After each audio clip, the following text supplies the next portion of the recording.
Hello students, आज हम पढ़ रहे हैं क्लास 7 ज्योग्राफी का चैप्टर 4 जिसका नाम है एयर। एयर यानी हवा, वायु, जिसमें हम सांस लेते हैं। तो एयर हमारे लिए बहुत ज़्यादा जरूरी है। इसके बिना हमारा जीवन एक मिनट भी पॉसिबल नहीं है, क्योंकि एयर में ऑक्सीजन है और ये हमारे सांस लेने के काम आती है।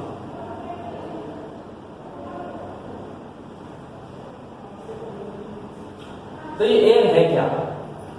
हमारी जो अर्थ है इसके चारों तरफ एक लेयर बनी हुई है डिफरेंट गैसेस से मिलकर, जिसको हम एयर बोलते हैं। तो एयर को हम मिक्सचर ऑफ गैसेस भी कह सकते हैं। अब इसमें कौन कौन सी गैस शामिल है उस पर ध्यान दीजिए। तो सबसे पहले जो आती है उसका नाम है नाइट्रोजन। नाइट्रोजन गैस एयर में लगभग 78% होती है। इतनी ज्यादा मात्रा में ये गैस होती है, लेकिन इसका रोल भी उतना ही बड़ा है। हालांकि हम इंसानों पर इस गैस का कोई प्रभाव नहीं पड़ता, ना तो हमारे सांस लेने में काम आती है, ना ही हमारी बॉडी पर किसी और तरह से इसका कोई इफेक्ट पड़ता है। लेकिन पेड़ पौधों की ग्रोथ के लिए ये गैस बहुत ज्यादा जरूरी है।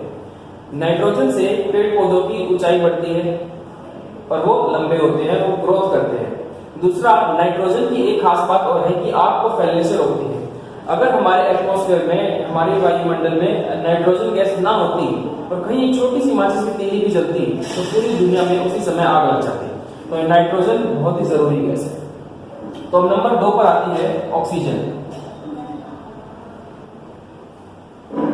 ये लगभग 21% हमारे एटमॉस्फेयर के अंदर होती है।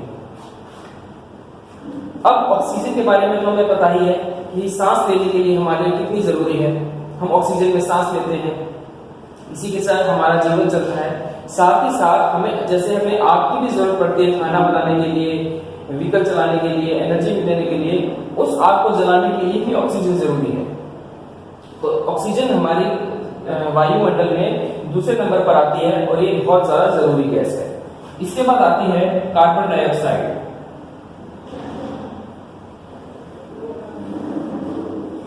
ये लगभग 0.5% हमारे एटमॉस्फेयर में होती है। हालांकि गैस की परसेंटेज काफी कम है, लेकिन फिर भी बहुत जरूरी है।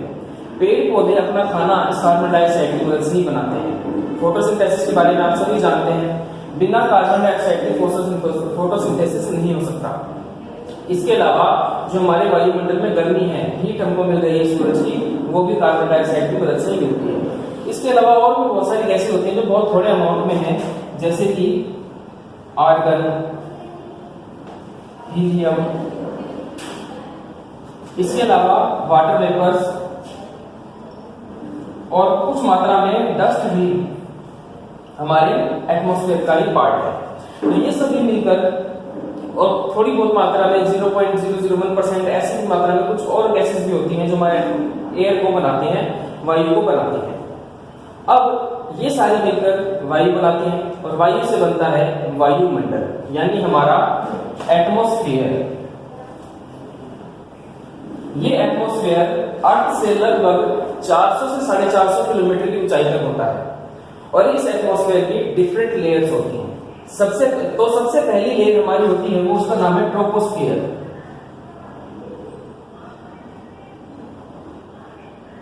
इसको हिंदी में शोभ मंडल भी कहा जाता है।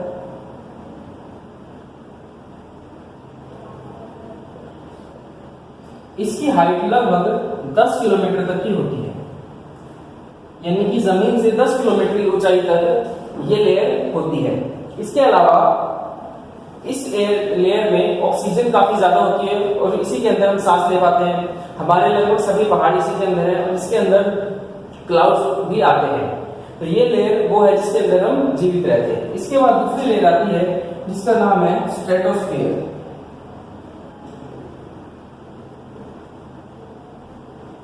ये स्ट्रेटोस्फीयर, जिसको हिंदी में समताप मंडल कहा जाता है।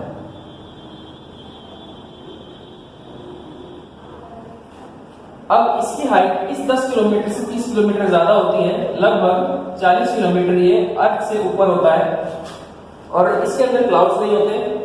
इसके अंदर हीट ज्यादा मात्रा में होती है और एयरप्लेन्स के उड़ने के लिए ये परफेक्ट होता है, क्योंकि यहाँ क्लाउड्स नहीं है, वो आसानी से इसके अंदर उड़ सकते हैं। आपने टीवी वगैरह में देखा होगा कि हवाई जहाज बादलों के ऊपर ही उड़ते हैं। अब आते हैं तीसरी लेयर पर, जिसका नाम है मीजोस्फीयर।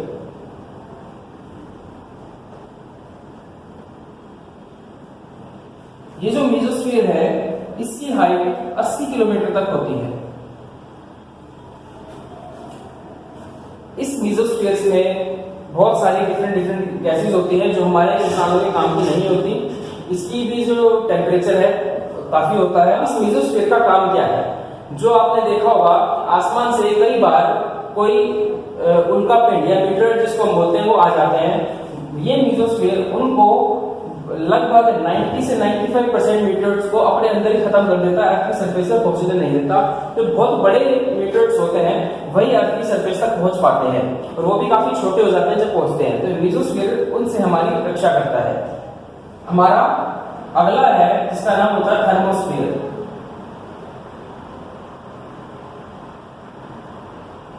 इसकी हाइट इस 80 से लगभग 400 किलोमीटर तक होती है। इस थर्मोस्फीयर का काम क्या है? इसमें बहुत सारे आयनिक पार्टिकल्स होते हैं। आयनिक पार्टिकल्स इसको हम कह सकते हैं जो जिन पर कोई चार्ज हो, जिसके बारे में आप आने वाली क्लासेस में पढ़ोगे आयनिक पार्टिकल्स के बारे में।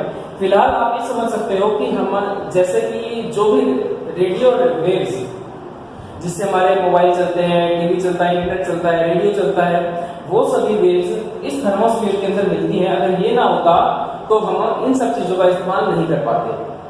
तो लास्ट हमारा आता है जिसका नाम होता है एक्सोस्फीयर।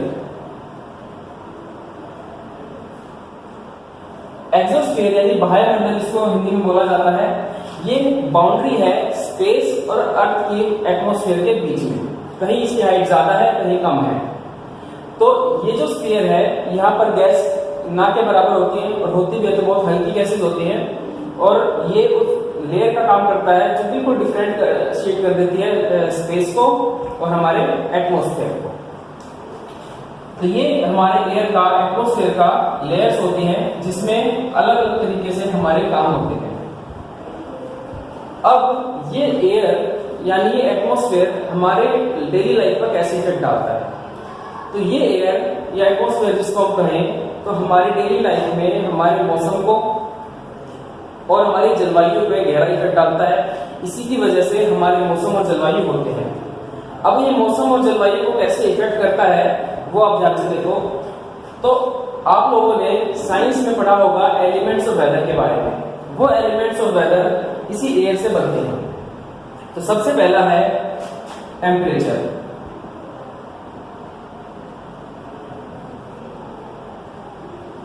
टेम्परेचर यानी तापमान। हमारी अर्थ का एक तापमान होता है, और ये तापमान वायु यानी एयर की वजह से ही होता है। अगर टेम्परेचर ना हो तो हम या तो बर्फ से मर जाएंगे, अगर टेम्परेचर बहुत ज्यादा हो जाए तो हम गर्मी से मर जाएंगे। उस टेम्परेचर को का बैलेंस बनाए रखना एयर का काम है। स्पेस में अगर हम जाते हैं, वहां पर एयर नहीं होती। अगर कोई इंसान चंद्रमा पर जा रहा है तो वहां पर दिन के समय में जब सूरज की रोशनी चंद्रमा पर पड़ेगी तो बहुत ज्यादा गर्मी होती है, और रात के समय में जब चंद्रमा पर सूरज की रोशनी नहीं पड़ती तो बहुत ज्यादा ठंड हो जाती है। तो एयर उस केस में बड़ा इंपॉर्टेंट रोल प्ले करती है। जब सूरज से गर्मी अर्थ पर आती है तो एयर उसको छान कर हम तक पहुंचाती है। बहुत सारी किरणें सूरज की वापस भेज दी जाती हैं एयर के द्वारा। और जब रात होती है, सूरज की रोशनी जब चली जाती है, तो जो गर्मी अर्थ तक आ गई, यही एयर उसको वापस जाने से भी रोकती है, और हमारे पास वो गर्मी बनी रहती है। और एयर सूरज से पृथ्वी तक जो गर्मी है उस आने की प्रोसेस को हम बोलते हैं इंसोलेशन।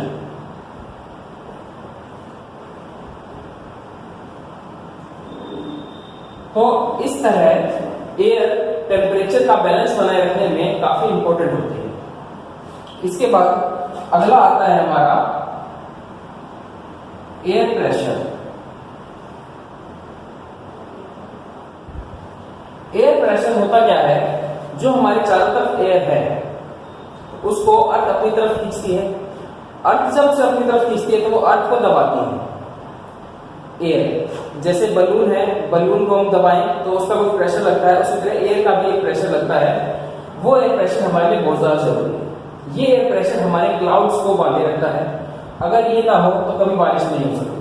सारे क्लाउड्स बन ही नहीं पाएंगे, वाटर वेपर्स सीधे हवा में उड़ जाएंगे और कभी इकट्ठे नहीं होंगे। दूसरा, एयर प्रेशर हमारे लिए डायरेक्ट हमारे लिए बहुत जरूरी है। अगर एयर प्रेशर ना हो तो हमारी जो जितने भी ब्लड वेसल्स हैं यानी खून की नसें हैं वो सभी फट जाएंगी और हम 1 सेकंड में ही मर जाएंगे। तो एयर प्रेशर हमारे लिए बहुत ज्यादा जरूरी है। नंबर 3 आता है विंड्स। अब विंड्स, जब हवा चलती है तो उसे विंड कहते हैं, और गर्मी के मौसम में तो जब हवा धीरे धीरे चलती है तो कितना अच्छा लगता है। तो ये विंड्स इसी एयर की वजह से चलेंगे, एयर ना हो तो विंड तो चल ही नहीं सकती। तो विंड्स भी 3 तरह के हमारे पास होती हैं। पहली है परमानेंट विंड्स, दूसरी होती है सीजनल विंड्स, और तीसरी है लोकल विंड्स। परमानेंट विंड्स क्या? परमानेंट का मतलब जो हमेशा एक जैसा रहे, यानी कि कुछ विंड्स ऐसी होती हैं जो हमेशा एक ही डायरेक्शन में बहती रहती हैं। आप लोगों ने फिल्में और टीवी में देखा होगा कि पुराने जमाने में जो पानी के जहाज होते थे उनके आगे कपड़े की एक पाल लगाई जाती थी। जब हवा आती तो वो पाल फूल जाती और वो जहाज आगे चलने लगता। तो वो जो जहाजी होते थे इन्हीं परमानेंट विंड्स का इस्तेमाल करते थे एक जगह से दूसरी जगह जाने का। अगर किसी को यूरोप से भारत आना है तो उन हवाओं का वो पता लगाते जो हवा यूरोप से हमेशा भारत आती है, और इन विंड्स का इस्तेमाल करके वो अपना जहाज चलाया करते थे। सीजनल विंड्स वो होती है जो किसी एक पर्टिकुलर मौसम में चलेगी, जैसे कि मॉनसून। अभी मॉनसून का समय है तो मॉनसून की विंड्स चल रही हैं। और लोकल विंड्स वो होती है जो किसी छोटे से एरिया में चले, कभी कभी चले, जैसे कि सी ब्रीज या लैंड ब्रीज, जिसके बारे में आप पढ़ चुके हो, जो समुद्र के इलाके में चलती है, बाकी और कहीं वो नहीं चलेगी। जहां समुद्र का किनारा होगा सिर्फ वही चलेगी। इसके अलावा लू जो गर्मियों के मौसम में चलती है वो भी एक लोकल विंड है। तो ये हमारी विंड होती है 3 तरह की जो एयर की वजह से चलती हैं। अगली प्रॉपर्टी या अगली हमारा वेदर का एलिमेंट जिसको एयर इफेक्ट करती है वो होता है ह्यूमिडिटी। ह्यूमिडिटी यानी नमी। हमारे मौसम में बहुत सारे वाटर वेपर्स होते हैं, गर्मी पड़ती है, गर्मी से पानी वेपोराइज होता है और वो वाटर वेपर बन जाते हैं। अब ये वाटर वेपर हवा में उठते हैं और क्लाउड्स बनाते हैं। ये क्लाउड आगे चल के बारिश करते हैं। अभी ह्यूमिडिटी हमारे लिए अच्छी भी है और बुरी भी। गर्मियों के मौसम में जब ह्यूमिडिटी ज्यादा हो जाती है और हमारा पसीना नहीं सूखता तो हमें बिल्कुल भी अच्छी नहीं लगती। लेकिन यही ह्यूमिडिटी जब और ऊपर जाती है वहां जाकर कंडेंस हो जाती है और इकट्ठे होकर बादल बना लेती है। वही बादल जब बारिश करते हैं तो हमारे लिए बहुत अच्छे लगने लगते हैं। अगर ह्यूमिडिटी ना हो तो कभी बादल नहीं बन सकते, कभी बारिश नहीं हो सकती। तो जिन इलाकों में रेगिस्तान होता है वहाँ बारिश नहीं आती, उसका सबसे बड़ा रीजन यही है कि वहाँ ह्यूमिडिटी नहीं होती। जबकि जंगल वाले जो इलाके होते हैं वहाँ पर बहुत ज़्यादा ह्यूमिडिटी होती है, और ह्यूमिडिटी होने की वजह से वहाँ पर बारिश भी बहुत ज़्यादा होती है। तो इस तरह एयर हमारे मौसम को इफेक्ट डालती है। एयर की डिफरेंट लेयर्स होती हैं जो हमारे अलग अलग तरह से हमारे काम आती है, और एयर में खुद क्योंकि हम सांस लेते हैं हमारे जीवन के लिए बहुत ज़्यादा जरूरी है। तो इसी के साथ ये लेसन यहाँ पर पूरा होता है।